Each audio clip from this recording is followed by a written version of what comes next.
Hi everyone, I hope you're doing well. My name is Pearl Ngobi and I have Usis Noma. Welcome to the Help. We're so glad to have you join us today. So we have been talking about relationships and we've been talking about umjolo, the effects of umjolo, how to navigate the whole situation. Today we want Sis Noma to help us on understanding marriage. What can we expect in marriages? We've been told that mothers-in-law are a nightmare. We have been told that when you get married to a guy, he changes. You get to see the real him when you're in marriage. We've been told that when you get married, your lifestyle changes, you accommodate new people, and you let go of the old. So now we want Usis Noma to help us navigate that whole situation. What really happens when people get married? What can we expect after the whole wedding white thing? Hi everyone. Thank you for having me again, Pearl. Well, marriage is actually an adventure. I think that's the proper word to use. And it is possible that you can have a good one. Yeah. It is possible that you can have an okay one. It is possible that you can have one that feels like a prison. It is possible to have one that can feel like full-blown war. Yeah. So these are all possibilities. But remember last time we spoke about choices.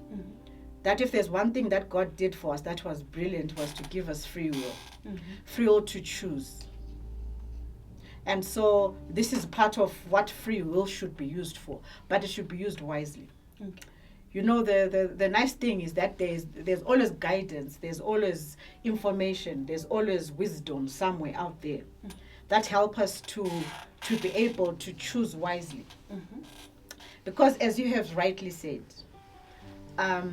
marriage is not only about feelings, but about creating a life with someone else. And with someone else, then you're going to produce other people in the process. Okay. And then you are going to have to live with other people because the social circle immediately has to include the other family that you are married into. Yeah. And so then the circle grows. So that's why it should be not about feelings per se only, but about the real, your whole life, in fact, because now it is going to affect your whole life. And so these are the things that we need to consider when we get into this thing. Okay, that's interesting. So even when we look at the good book, where we see where the coming together of a man and a woman in Genesis 2, the Bible reads in Genesis 2 verse 18, and the Lord said, "It is not good that a man should be alone. I will make him a helper." Comparable to him. King James said fit for him. Other versions say a lot of things.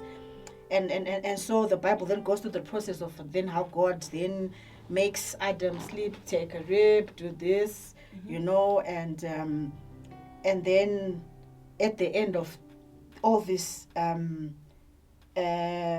he sees her. He sees Eve, and he says, "This is now bone of my bones and flesh of my flesh, and she shall be called woman because she was taken out of a man." Okay. Then the Bible says, "Then therefore a man shall leave his father and mother and be joined to his wife. They shall become one flesh." So they become one entity, two different individuals becoming one entity. And they were both naked, and the man and his wife, and were not ashamed. Okay.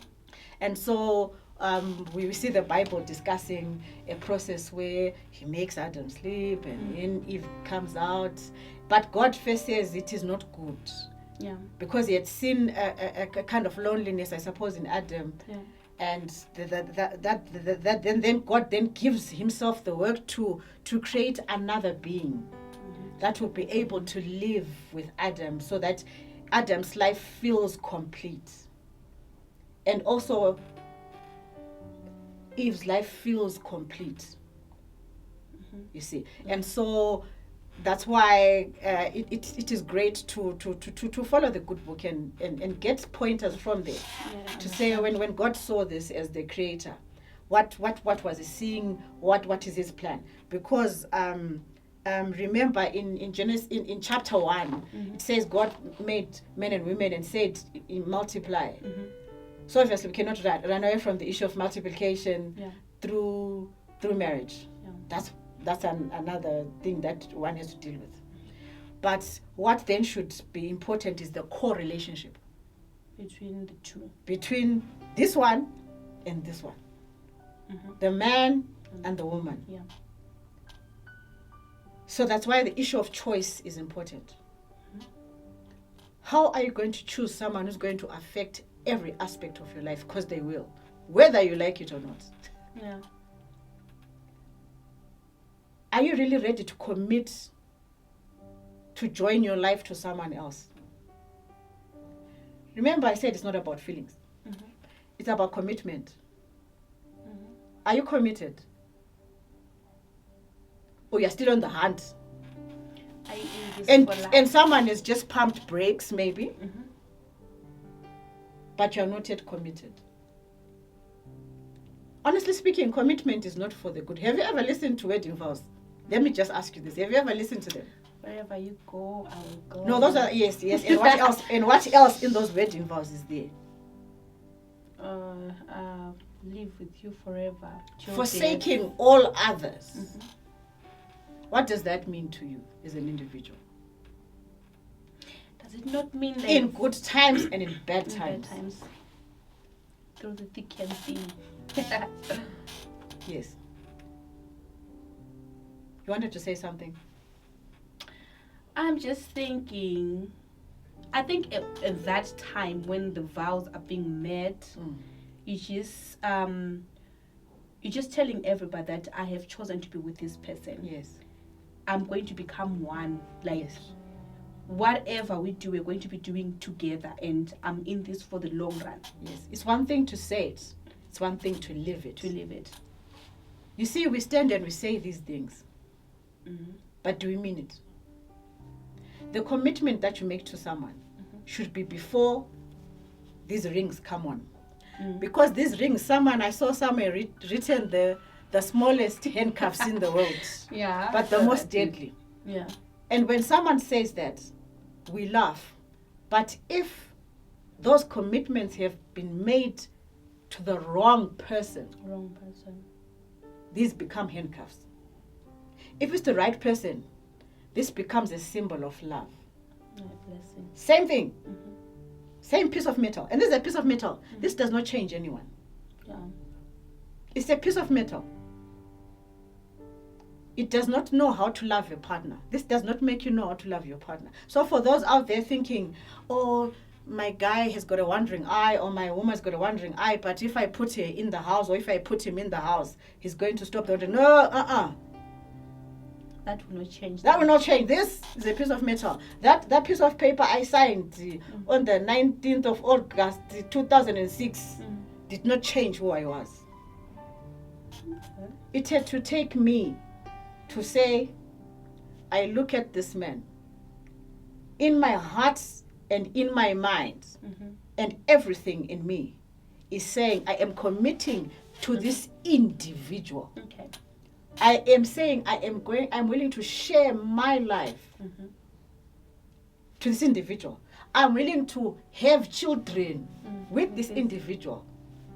I am willing to raise a family with this individual. I'm willing to submit. Remember, the Bible, unfortunately for us ladies, says submit.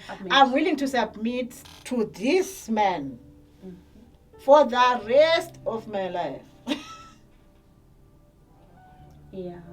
And if it's on the guy's side, you are saying, I'm willing to lead this woman. Because we're saying submission. So submission means that someone is leading you. I'm willing to lead this woman. I'm willing to love her unconditionally, because the Bible states I know people like quoting Ephesians saying women submit, but above that it says men love your wives as Christ. The standard is Christ. Christ loves the church. What kind of church did Christ like? A nice one. No. A perfect one? No.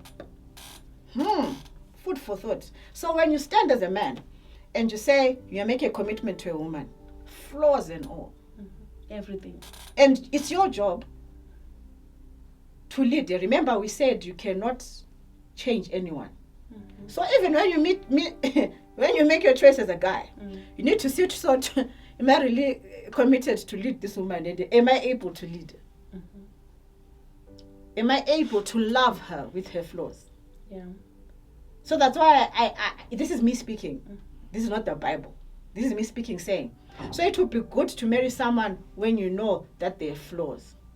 When you've stopped putting them on a pedestal as perfection.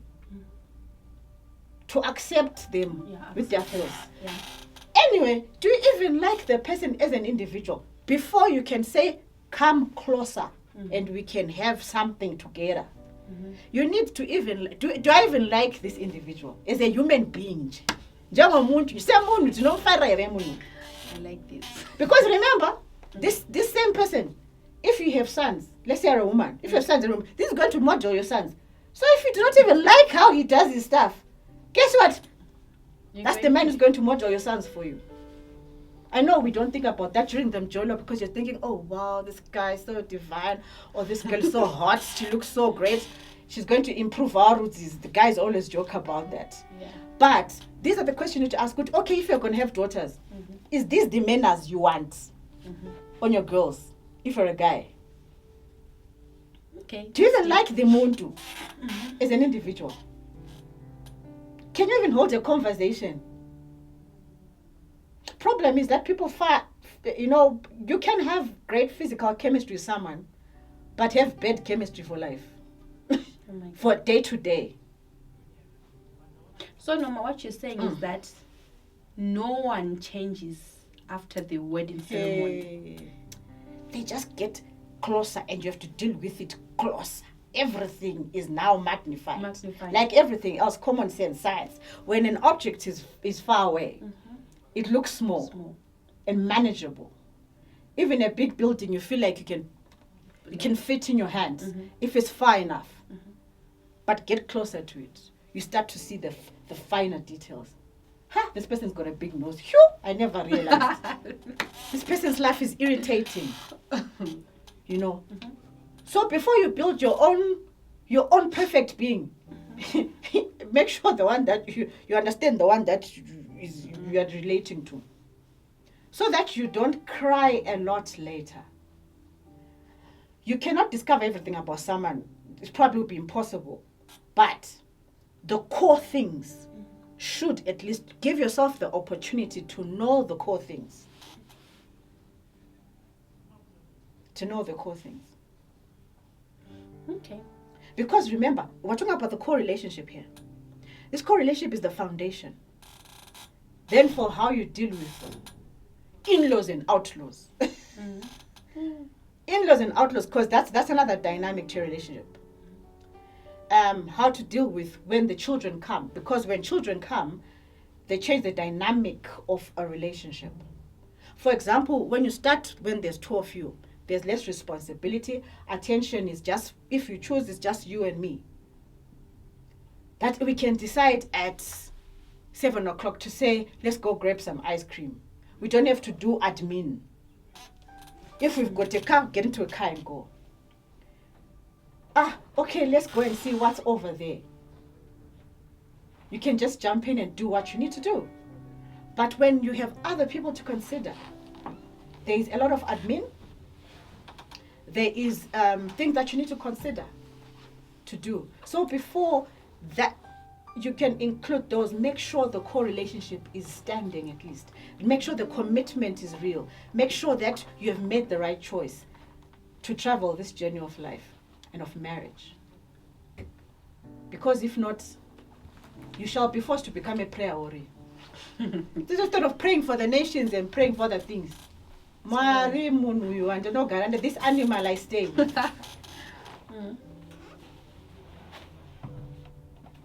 Instead of fasting for other things and progress, it's always the same topic. Same person, because you cannot. Because you can't even stand the individual. Yeah, and I know when you're in there and people start telling you that God hates divorce. Yes. And so now you're stuck. Ask God-fearing people. We are going to tell you. Mm. Pray about it, my sister. But it's you has to deal with. Yeah. We are going to, and then you're going to go to 20,000 counseling sessions. Mm-hmm. So that's why we need the wisdom of God to pick. Okay. To pick the right person, the one that he has formed for you, the one that he knows that no, this can live. And remember, let me say this disclaimer right now. There is no perfection in marriage, but you can have a good relationship with someone who is flawed, and as you know, you are flawed as well. Mm-hmm. Okay.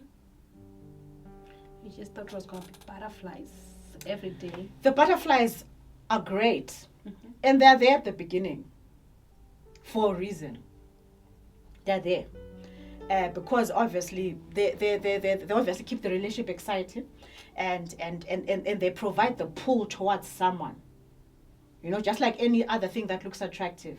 For you to move closer, there has to be something that attracts you to it. Mm. So those things, and then okay, we may as well walk into the department of looks. Looks change. Yeah. Let me make a confession about myself. When I got married, I was like a size 34-ish. Mm-hmm. But now I'm a size maebabo. So these things change. So if I was not, and my husband the same. Mm-hmm. He also changed. His body changed. So if the commitment was superficial, if the commitment was to the surface man, then now he's got a little bit of a executive pack. That's what we call it at our house. Mm-hmm. Executive pack. Not six pack, but executive. Then what happens? Draw apart. Do I stop loving this man? Do I stop appreciating him? So is your relationship real in the beginning? Is it built on real things? Yeah. Foundations. Do I like his character? Do I get him? Does he get me? When we speak, do we hear each other? Is there a doormat and a dictator kind of situation going? Or we are partners in life? Why? Because if it's that way, then he's going to teach his family how to treat you. That's intense. He's going to teach his family how to treat you. Because he becomes the yardstick of how his family treats you. He's going to be the yardstick of how his friends treat you.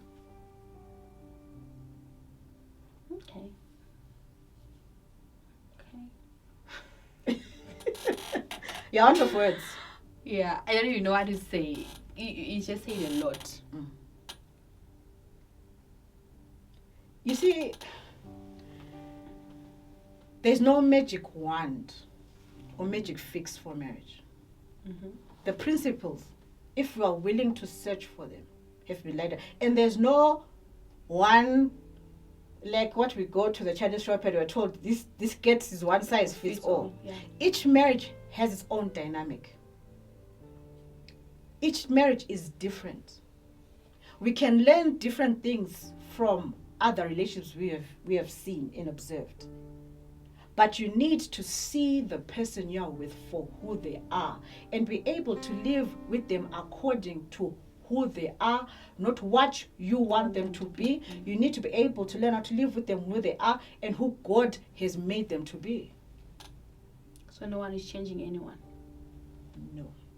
What you can do is to live well with them, help them, love them, and accept who they are, even if you may not agree with who they are.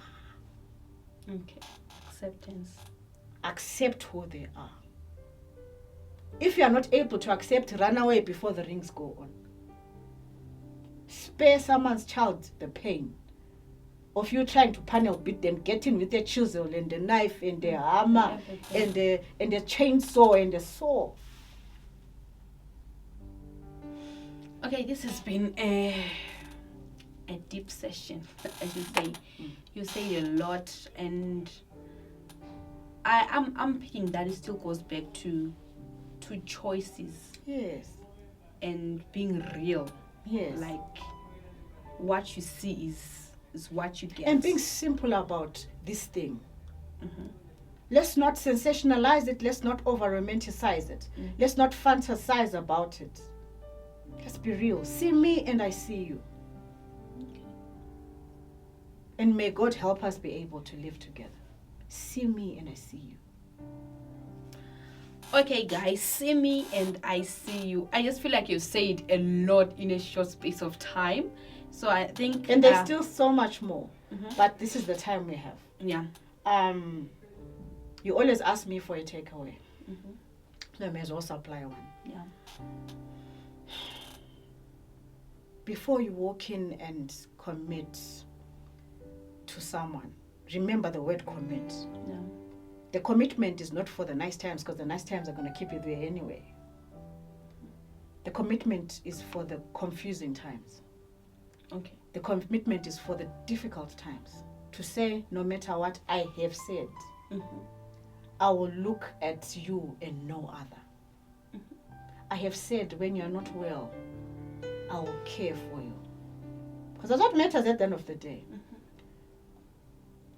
Sometimes even when my family doesn't get you, because I get you, I'm going to stand by your side.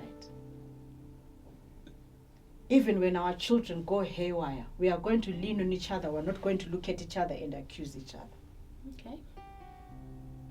When the world turns on us, we will lean on each other and face the world as one. Yeah. Because the Bible says, the two has become one flesh. That's why divorce is painful. Yeah. Because imagine one entity being separated, so flesh is being torn apart. Imagine it mentally. Flesh is being torn apart, bones are breaking. So before you say to someone, come and we do this together, are you committed to the institution? Are you committed to them? Are you committed to yourself to see this through? The challenges will come. You'll pass through valleys. There will be high moments. There will be as I said, I'm not even worried about the exciting times, because they're going to keep you there anyway. Yeah. But also marriage is work. We work towards it. There's no automatic. Yes, there are spontaneous things, but we work. Are you willing to put in the work? To stay with someone? To encourage them when they're down? To warn them if they are going to get into danger? To let them break while you watch and you support them? To give them parts of yourself you never thought you were going to give? Is the question. There it is, guys. Oh, this is deep. No, this is deep. And thank you very much for pouring out your heart. We hear you, and I know that most of us are gonna be helped by this amazing insights. So, guys, for today, I think we're just gonna give you this, and we are going to keep doing this until we get each other and until we try to at least cover every aspect on relationships that we need help on. So thank you, Noma. Thank you so much for having me. Yeah, thank you, guys. It's been a blessing. See you next time. God bless.